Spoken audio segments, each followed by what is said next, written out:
Bismillahirrahmanirrahim। अस्सलाम वालेकुम नादरीन, आप यूट्यूब चैनल देख रहे हैं। मैं इमरान खान हूँ। नादरीन, मैं ये वीडियो सुबह के वक्त रिकॉर्ड कर रहा हूँ। सारी रात हम जागते रहे और जो मनाजिर देखे वो इंतहाई तकलीफ दे हैं। पाकिस्तान की तारीख के बुरे दिनों में से एक और बुरा दिन, मुरीदखे में खून की होली खेली गई है और निहत्ते तहरीक लब्बैक के कारकुनों पे गोली चलाई गई, उनके ऊपर शेलिंग की गई, उनके ऊपर टॉर्चर किया गया। बहुत सारे ज़ख्मी हैं, बहुत सारे शहीद हो गए। तहरीक लब्बैक से या उनकी पॉलिसी से या उनके नज़रिए से आप इख्तलाफ कर सकते हैं। बहुत सारे लोग कहते हैं कि ये इंतहा पसंद है। हो सकता है मेरी सोच भी इनके खिलाफ है, लेकिन आज मैं ऐसी बात नहीं करूँगा। लेकिन कभी भी एक इंतहा के खिलाफ जो दूसरी इंतहा है उसको सपोर्ट नहीं किया जा सकता, क्योंकि वो भी एक तरह की इंतहा पसंदी है। मुल्क में कानून मौजूद है, आइन मौजूद है, रियासत मौजूद है, रियासती इदारे मौजूद हैं, पूरा एक स्ट्रक्चर है जो मौजूद है। ये नहीं होना चाहिए था। बहुत अफसोसनाक है। कुछ हकायक जो मैं जानता हूँ वो मैं आपको बताता हूँ, लेकिन पहले जो अभी तक की खबरें वो ये कि बड़ा खौफनाक क्रैकडाउन किया गया सारी रात, ख़ास तौर पे फजर की नमाज के वक्त तहरीक लब्बैक की क़यादत और कारकुनों पे, और उनके ऊपर ना सिर्फ गोलियां चलाई गई, बदतरीन शेलिंग की गई। जो उनके कायदीन का मरकज़ी कंटेनर था उसे आग लगा दी गई।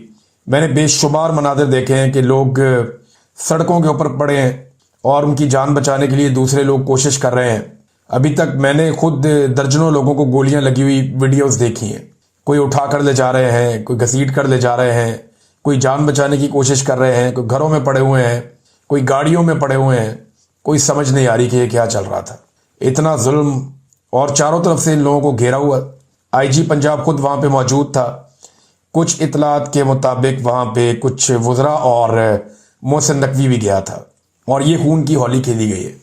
अब तक की इतला के मुताबिक जो कुछ हमने देखा या अभी तक जो तहरीक लब्बैक के लोगों ने बताया, वो ये कह रहे हैं कि हाफिज साद रिजवी जो लीडर हैं तहरीक लब्बैक के, उन्हें गोलियां लग गई हैं। कुछ लोग कह रहे हैं उनके कंधे में एक गोली लगी, कुछ लोग कह रहे हैं उन्हें 3 गोलियां लगी।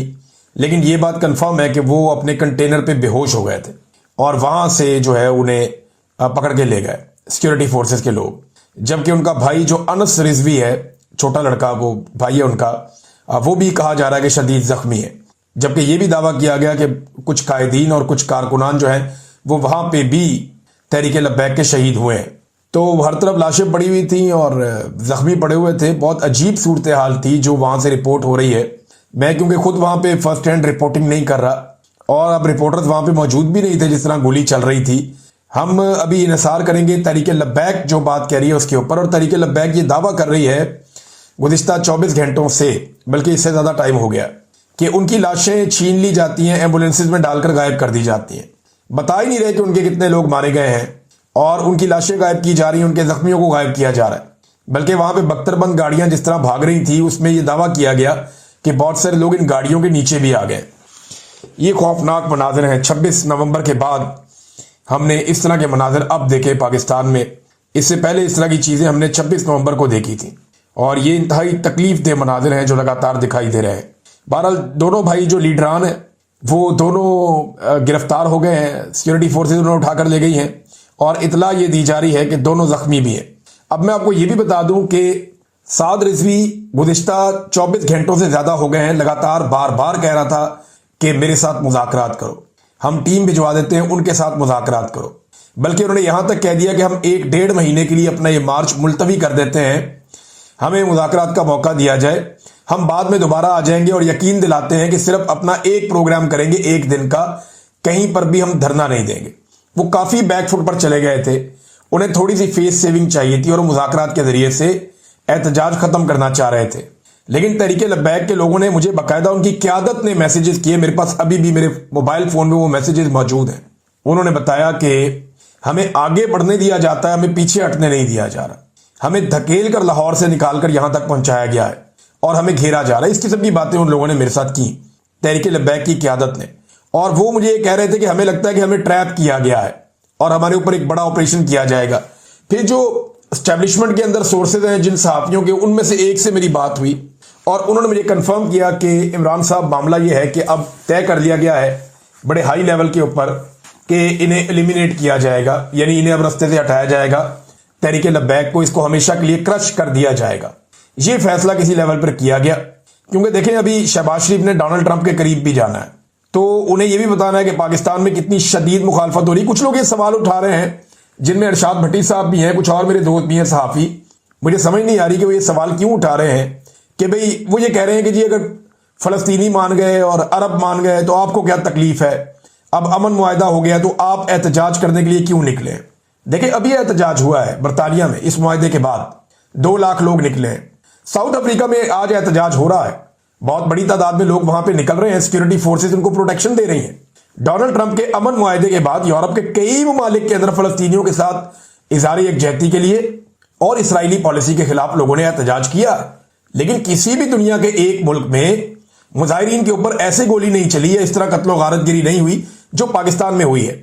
बजाय पाकिस्तान के सहाफ़ी और दानिश्वर ये सवाल पूछें कि जनाब अगर ये लोग पुरअमन तरीके से एक एहतजाज कर रहे हैं एक दिन के लिए और आपने बाकायदा इन्हें इजाजत दी, रियासत ने बाकायदा इन्हें इजाजत ही दी, या तो इजाजत ही ना देते कि भाई आप इंतहा पसंद है, आपको हम आने नहीं देते, तो पहले इन्हें इजाजत दी, इजाजत दे के इनको इनके घर के ऊपर अटैक किया, फिर इनको निकाला घर से, फिर इनका लॉन्ग मार्च धकेलते धकेलते बाहर आ गया और मुरीदके में लाके अब ये क्लेम है तहरीके लब्बैक का कि हमें वहां पे घेर कर मारा गया और बहुत सारे लोग शहीद हुए हैं। ये मनाज़िर मैंने इससे पहले इतने तकलीफ दे सिर्फ डी चौक में देखे थे, जहां पे लाशें गिर रही थी, स्नाइपर से गोलियां चलाई जा रही थी, बाकायदा रियासत ने धमकी लगाने के बाद वहां पे कत्लेआम किया था, बेशुमार जख्मी अस्पतालों में पड़े थे, लोग चिल्ला रहे थे, रो रहे थे। यहां मैंने देखा कि साद रिजवी लोगों को वास्ता भी दे रहे थे, पुलिस को और रेंजर्स को, और आखिरी वक्त तो ऐसा आ गया था कि वो वास्ते दे रहे थे कि अल्लाह का वास्ता, रसूल का वास्ता, तुम्हें तुम्हारी माओ का वास्ता, तुम वापस चले जाओ, तुम पीछे चले जाओ और बातचीत के लिए भेजो किसी को, हमसे बात करो। लेकिन ऐसा लगता है कि रियासत ने तय किया था कि इनको पूरी तरह से क्रश करना है। मुझे अफसोस जो है ना, वो देखें ये लोग बनाए भी तो रियासत ही इनके साथ ताल्लुकात बनाती है ना, इन लोगों को इस्तेमाल करती है। अफसोस मुझे इस बात का है कि निहत्ते मासूम नौजवान कत्ल हो गया। अब कोई अपने घर का वाहिद सहारा होगा, कोई बेटा अपनी फैमिली को संभालता होगा, कोई बाप जो है वो अपने बच्चों के लिए बड़ा सहारा होगा। अब ये जो कत्लेआम हो गया और जो नंबर तहरीके लब्बैक के लोग बता रहे हैं वो इंतहाई खौफनाक है, वो मैं दोहराना भी नहीं चाहता। यानी वो तो जो नंबर बता रहे हैं वो सैकड़ों के अंदर बता रहे हैं कि इतने कारकुन उनके शहीद हो गए, और जो जख्मियों की तादाद बता रहे हैं वो भी बहुत बड़ी तादाद बता रहे हैं तहरीके लब्बैक के लोग। और ये उनके वो अकाउंट्स हैं जो उनके मेन अकाउंट्स हैं, उनकी लीडरशिप के अकाउंट्स हैं, वहां से इस किस्म की खबरें आ रही हैं। साद रिजवी ने गायब होने से पहले, यानी अब उनके बारे में अभी हमें मालूम नहीं है कि उनको कहां पहुंचाया गया है, या जख्मी होने से पहले, बेहोश होने से पहले जब उनको उठाकर ले गए, कंटेनर को आग लगा दी, तो उन्होंने ये भी बताया था कि घरों को भी मसमार किया जा रहा है तहरीके लब्बैक के कारकुनों या रहनुमाओं के। 9 घरों के बारे में उन्होंने कहा कि उन्हें मसमार कर दिया गया है। दुनिया के कई ममालिक में एहतजाज हो रहा है, अमेरिका की अमन डील के बावजूद हो रहा है, तो अगर पाकिस्तान में हो गया तो क्या हो गया। अभी तहरीके लब्बैक एहतजाज कर रही थी, जमात इस्लामी ने भी तो किया, अभी पेशावर में अभी किया, उनके साथ तो ये नहीं हुआ। जमात इस्लामी ने अभी पेशावर में एहतजाज किया, अमन डील के बाद किया, डोनाल्ड ट्रंप की, उन्होंने अपनी बात रखी पाकिस्तान के सामने, हुकूमत के सामने। तो तहरीके लब्बैक को ऐसा लगता है कि एक प्लान के तहत ये रियासत ने शायद सोच लिया था। देखें ये बड़ा अनफॉर्चुनेट है, हम में से पाकिस्तानियों में से जब किसी एक को मार पड़ रही होती है ना, बाकी खुश हो रहे होते हैं। मैं फिर आपको कह रहा हूं कि तहरीके लब्बैक के नजरियात से मुझे शदीद इख्तलाफ रहा बहुत सारी चीजों से, तर्ज अमल से, और शायद आइंदा भी रहेगा। लेकिन मैं निहत्ते लोगों पर गोली चलाने का हमायती कभी नहीं हो सकता। रियासत के कुछ उसूल होते हैं, ये तो नहीं होता कि आप एकदम गोली चलाएं और धावा बोल दें, चादर और चार दीवारी का तकद्दुस भी आप पामाल करें। वो अगर आज किसी के साथ हो रहा है तो कल आपके साथ भी होगा। मैंने कई दफा कहा कि बारी बारी सबकी बारी। कल ये कुछ और लोगों के साथ हो रहा था, फिर तहरीके इंसाफ के साथ हुआ, बहुत बुरी तरह हुआ, 3.5 साल से जारी है। जितना जबर तहरीके इंसाफ ने देखा उतना तारीख में किसी ने नहीं देखा। और अब जो ये हुआ तहरीके लब्बैक के साथ, ये भी उस तरह की एक कड़ी है। कल ये किसी और के साथ, फजल रहमान के साथ हो सकता है, ANP के साथ हो सकता है, जमात इस्लामी के साथ हो सकता है। आप हमेशा तो एस्टेब्लिशमेंट की गुड बुक में नहीं रहेंगे, पीपल्स पार्टी के साथ हो सकता है, PMLN के साथ हो सकता है। तो बारी बारी सबकी बारी, ये रास्ता रोकना चाहिए। कानून को पाकिस्तान में मोहतरम करना चाहिए, कानून के मुताबिक चीजें की जानी चाहिए, रूल ऑफ लॉ इस मुल्क में होना चाहिए। जिसके नजरिए से इख्तलाफ है, इख्तलाफ राय की गुंजाइश पैदा करनी चाहिए, ये मार धाड़ बंद करनी चाहिए। हाँ, अगर कोई कानून हाथ में लेता है, अगर कोई रियासत को चैलेंज करता है, अगर कोई रिट ऑफ द गवर्नमेंट को चैलेंज करता है, तो वो गलत काम भी नहीं होना चाहिए। यानी मैंने देखा तहरीके लब्बैक के कारकुन कई जगह पुलिस को बहुत मार रहे थे, पुलिस वालों को जख्मी किया, उनको मारा। ये भी नामुनासिब रवैया था, ये भी गलत था, जो नहीं होना चाहिए था। लेकिन ये लोग गोली नहीं चला रहे थे और इनके ऊपर गोलियां चलाई गई। جس کی وجہ سے کافی لوگ جو ہیں وہ جاں بحق ہو گئے، شہید ہو گئے۔ پاکستان تحریک انصاف کے سوشل میڈیا نے آواز اٹھائی تحریک لبیک کے اوپر ہونے والے ظلم کے خلاف۔ اب میں اس وقت کہنا نہیں چاہتا، لیکن ماضی میں ایسا نہیں ہوا تھا جب تحریک انصاف کو باہر پڑ رہی تھی، تو کم سے کم عمران خان صاحب کے ساتھ جو کچھ ہوا جیل میں اور تحریک انصاف نے جو ظلم سہا، پاکستان میں ایک فورس تو ایسی تیار ہو گئی ہے جو ہر ظلم اور ہر جبر کے خلاف آواز اٹھاتی ہے۔ یہ بہت اچھی بات ہے، باقیوں کو بھی اس سے سیکھنا چاہیے اور ہر ظلم ہر جبر کے خلاف آواز اٹھانی چاہیے۔ ناظرین، افغانستان کی صورتحال بھی ہے، لیکن یہ اتنی افسوسناک صورتحال ہے تحریک لبیک والی کہ اور خبریں جو ہیں وہ اس کے سامنے بہت چھوٹی لگ رہی ہیں۔ ایک بڑا سانحہ ہے یہ، اس کو ایک سانحے کی طور پہ دیکھا جا سکتا ہے جو ہم نے ہوتا ہوا وٹنس کیا مریدکے میں، افسوسناک اور قابل مذمت۔ پاکستان اور افغانستان کی صورتحال پہ ناظرین ٹرمپ کا بھی سٹیٹمنٹ آیا، اس نے کہا جی میں جنگ بندی کا ماسٹر ہوں تو میں یہ بھی کرواؤں گا، میں ذرا کہیں اور بیزی ہوں، وہاں سے فارغ ہوتا ہوں۔ وہ مصر چلا گیا ہے ڈونلڈ ٹرمپ، اور وہاں پہ اب وہ جو ایک اس کا امن معاہدہ ہے اس کو فائنلی ڈونلڈ ٹرمپ اس کو سیلیبریٹ کرے گا۔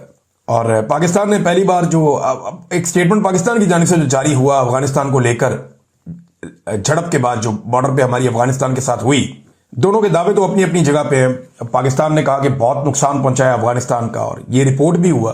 کچھ جگہوں پہ پاکستانی فوجی ہمیں نظر آ رہے ہیں جو افغانستان کی سرحد کے اندر داخل ہوئے، وہاں جا کے پاکستان کے جھنڈے لگائے، اکا دکا جگہ سے ہمیں یہ مناظر نظر آئے اور باقاعدہ وہ شو کیے گئے۔ اور دوسری طرف افغان طالبان حکومت جو ہے ان کے اپنے دعوے ہیں، لیکن ایک بات ہمیں یاد رکھنی چاہیے کہ ہم نے بہت برے تعلقات رکھے ان لوگوں سے جو افغان طالبان سے لڑ رہے تھے۔ یعنی جس وقت افغان طالبان اقتدار میں نہیں تھے اور اشرف غنی اور کرزئی حکومت تھی افغانستان میں، تو ہم نے ان سے مخالفت لی ہوئی تھی انہی طالبان کے لیے، اور اب جب ان کی حکومت آ گئی ہے تو ہم نے ان سے مخالفت لے کے ان کے ساتھ مل گئے ہیں۔ یعنی ہم نے افغانستان میں ہمیشہ اپوزیشن میں رہنا ہے۔ میں یہ نہیں کہہ رہا کہ پاکستان کو کہا ہونا چاہیے، پاکستان کو جمہوریت کے ساتھ ہونا چاہیے، ڈیموکریسی کے ساتھ ہونا چاہیے، لوگوں کے مینڈیٹ کا احترام ہونا چاہیے، پاکستان ہو، انڈیا ہو، افغانستان ہو، دنیا کا کوئی ملک ہو۔ لیکن میرا سوال یہ ہے کہ پاکستانی جرنیلوں کی پالیسی ہے کیا؟ یہ ہمیشہ اس طرف جا کے کھڑے ہوتے ہیں جو افغانستان میں اپوزیشن ہوتی ہے۔ اور اب جو پاکستان نے الفاظ استعمال کیے، پہلی بار افغان طالبان اور دہشت گرد دھڑوں کو ایک ہی پیرائے میں ذکر کیا پاکستان نے، پہلی بار طالبان رجیم کا لفظ استعمال کیا گیا۔ پھر یہ بھی کہا گیا کہ ہم امید کرتے ہیں کہ ایک دن افغان عوام کو آزادی نصیب ہوگی اور ان پر اصل نمائندہ حکومت حکمرانی کرے گی۔ دیکھیں، اس سے پہلے جو حکومت تھی افغانستان میں، کرزئی حکومت یا اشرف غنی حکومت، ہم اسے کٹ پتلی حکومت قرار دیتے تھے۔ تو افغانستان میں تو اصل حکومت پھر آئی ہی نہیں ابھی تک۔ کیا وہاں پہ الیکشن ہو پائیں گے؟ کیا پاکستان ایسے حالات پیدا کر پائے گا افغانستان میں؟ دیکھیں، اس وقت تو پاکستان کو ہمیں اندر سے سنبھالنے کی ضرورت ہے۔ افغانستان میں کس کی حکومت ہے، کس کی نہیں ہے، وہ کیا کرتے ہیں، کیا بیچتے ہیں، بھئی ہمارے یہاں پہ مداخلت نہ کریں اور ہمارے ساتھ معاملہ طے کریں۔ وہاں کسی کی بھی حکومت ہے، طالبان کی ہے، کالے چور کی ہے، جس کی بھی ہے، ہمارے ساتھ معاملہ طے کریں جناب کہ ہمارا ملک، ہماری سرزمین آپ کے خلاف اور آپ کی سرزمین ہمارے خلاف استعمال نہیں ہوگی۔ مل کر جو دہشت گردی ہے، ٹی ٹی پی ہے، اس کا کوئی حل نکال لیتے ہیں۔ جن سے آپ کو پرابلم ہے ہم مدد کرتے ہیں، جن سے ہمیں پرابلم ہے آپ مدد کریں۔ اور اپنے پاکستان کے اندر امن و امان قائم کرنے کی ہمیں زیادہ ضرورت ہے، بجائے اس کے کہ دوسروں کے رجیم چینج ہم کرتے رہیں۔ تو وہ میرے خیال میں پاکستان کے لیے زیادہ پرابلمٹک ہو جائے گا، اس سے پاکستان کے اندر زیادہ مسائل آئیں گے، مجھے ایسا لگتا ہے۔ اور ماضی میں ہم نے یہ تجربے کر کے دیکھیں تو ہمیں پاکستان کے اندر کافی ری ایکشن آیا ہے ان چیزوں کا۔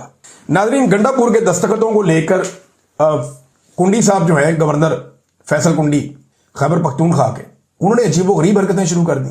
گنڈا پور نے ایک استعفیٰ دیا تھا 8 تاریخ کو، ایک دیا 11 تاریخ کو، پہلا والا انہوں نے کہا جی ملا ہی نہیں، ایک اور بھیج دیا 11 کو۔ اب وہ کہتے ہیں جی دونوں مل گئے، دونوں کے دستخط الگ الگ ہیں، یہ ذرا دیکھیں آپ، مجھے تو الگ الگ نہیں لگ رہے۔ میرے ایک دو دوست ہیں وہ ایکسپرٹ ہیں دستخط کے، بینکس وغیرہ میں بھی کام کرتے ہیں، ان کو فوراً پتہ چلتا ہے۔ انہوں نے کہا جی کہ اس کے اوپر تو ہم 10 کروڑ کا چیک بھی کیش کر دیں، دستخط بالکل ایک جیسے، کوئی فرق نہیں ہے۔ یہ صرف فرق جو ہے نا وہ فتور ہے گورنر صاحب کے دماغ میں جو اسٹیبلشمنٹ نے ڈالا ہوا، افسوس کے ساتھ مجھے کہنا پڑ رہا ہے۔ اور گورنر بیچارہ مجبور ہے، اور یہ ہے پاکستان پیپلز پارٹی کی اوقات۔ پیپلز پارٹی جب کبھی جمہوریت کا نام لے تو انہیں بتائیں کہ سب سے زیادہ صحافیوں کا قتل سندھ کے اندر ہوا۔ پیپلز پارٹی جب کبھی جمہوریت کا نام لے تو انہیں بتائیں کہ بلاول نے کہا تھا کہ ڈنڈے والی جمہوریت، اور بلاول نے کہا تھا بروٹ میجورٹی، یہ بلاول کو یاد دلائے بار بار۔ جب کبھی یہ جمہوریت کا نام لے تو انہیں بتائیں کہ آپ نے پنجاب میں گورنر راج لگایا تھا اور خیبر پختونخوا میں آپ کے گورنر نے غیر آئینی اقدام کیا تھا۔ تحریک انصاف اس بات پہ بضد ہے کہ آج وہ ہر حال میں افریدی صاحب کو، سہیل افریدی کو بنائیں گے خیبر پختونخوا کا چیف منسٹر۔ آئین اس پہ کیا کہتا ہے؟ دیکھیں سادہ بات ہے، जब इस्तीफा पहुंच गया गवर्नर को तो इस्तीफा हो गया। अब गवर्नर जो मर्जी बहाने बनाए, गवर्नर कोई हेड मास्टर थोड़ी है कि जनाब मैं फैसला करूंगा तो ये करूंगा तो तब तक यही वजीर आला रहेगा, ऐसे नहीं होता। नए वजीर आला के इंतखाब के अंदर गवर्नर का कोई किरदार नहीं है, वो स्पीकर है और कागजात जमा हो चुके हैं, पीपल्स पार्टी के अपने नुमाइंदे ने भी करवा दिए हैं। और आज के दिन में पाकिस्तान तहरीके इंसाफ का यह कहना है कि हम अपना वजीर आला मुंतखब कर लेंगे। दो तरीके हो सकते हैं ना, या तो सिंपल वो वहां पे वोटिंग करवाएं और अपने 92 वोट इकट्ठे करें तो 4-5 और मिल गए ठीक है, नहीं तो अपने वोट लेकर अपना वजीर आला मुंतखब करवा लें। सोहेल अफरीदी वजीर आला बन गया। अब गवर्नर उससे हलफ नहीं लेता तो गवर्नर आइन शिकनी का मुर्तकब होगा, जो कल को आर्टिकल 66 पे लग सकता है। लेकिन एक और तरीका भी है कि अली अमीन के खिलाफ जो है वो पाकिस्तान तहरीके इंसाफ का सोशल मीडिया ये कह रहा है, लेकिन मायूब है ये तरीका, क्योंकि गंडापुर है जैसा भी इमरान खान का साथी है। इमरान खान ने उसको हटाया जरूर है, फील्डिंग तब्दील की है, लेकिन उस पर अदम एतमाद नहीं किया कि जनाब बिल्कुल ये कोई बहुत बुरा आदमी है इसको हटाओ, नहीं ऐसे नहीं किया। इमरान खान ने अपना बेहतर आदमी लेकर आया कि नहीं इस जगह पे ये बंदा बेहतर है, ये परफॉर्म नहीं कर पा रहा, इसको हटाओ। तो अदम एतमाद का मतलब तो ये होगा कि जनाब बिल्कुल ही एतमाद ही नहीं है उस पर, तो ये थोड़ा मायूब हो जाएगा। लेकिन मेरे ख्याल में अगर घी सीधी उंगली से ना निकले तो तहरीके इंसाफ टेढ़ी उंगली से भी निकाल सकती है। अदम एतमाद जमा करवा के उसी वक्त उसके ऊपर वोटिंग करवा ले और जनाब अली अमीन गंडापुर साहब को उसी वक्त फारिग करवा के तो दोबारा वोटिंग करवा ले और सोहेल अफरीदी को उसी वक्त आधे घंटे के अंदर वजीर आला खैबर पख्तूनख्वा नामजद कर ले। और पाकिस्तान तहरीके इंसाफ ने अपने कारकुनों को बड़ी तादाद में कहा कि पहुंचो वहां पे और उस कार्रवाई का हिस्सा बनो और वहां मौजूद रहना कि कोई गैर आईनी और गैर कानूनी इकदाम ना उठाया जा सके। ये नाजरीन पाकिस्तान तहरीके इंसाफ प्लान कर रही है। देखते हैं अभी चंद घंटे हैं, इन चंद घंटों में क्या होता है। आज 10 बजे के बाद बड़ी डेवलपमेंट्स होंगी। नेक्स्ट वीलॉग में आपको मैं बाकी चीजें बताऊंगा, लेकिन ये जो मुरीदके में हुआ ये इंतहाई अफसोसनाक है। ये मेरे दिल को तकलीफ हुई, मुझे बहुत बुरा लगा कि एक मरतबा फिर निहत्ते पाकिस्तानियों पर सिक्योरिटी फोर्सेस ने गोलियां चलाई। अफसोसनाक, क्योंकि देखें किसी को कानून हाथ में लेने की इजाजत नहीं है और गोली चलाने का एक SOP होता है। जब तक कि आपको कोई गोली ना मारे आप गोली नहीं मारते। लेकिन यहां पे ऐसे मनाजिर हमने देखे कि दूर से गोलियां मारी जा रही हैं। इससे पहले हमने देखा था कि स्नाइपर जो है वो ऊपर से बैठ के गोलियां मार रहे थे। तो मुझे बज़ाहिर, क्योंकि मुझे कुछ फैक्ट्स का पता है जो मैं अभी बयान नहीं करूंगा, अभी वो बात करने का टाइम नहीं है, लेकिन ये ट्रैप हुए तहरीके लब्बैक के लोग और इन्हें घेर कर ये सारा किया गया और ये बाकायदा एक मनसूबाबंदी के तहत हुआ है। अब तक के लिए इतनी, अपना ख्याल रखिएगा, अपने चैनल का भी अल्लाह हाफ़िज़।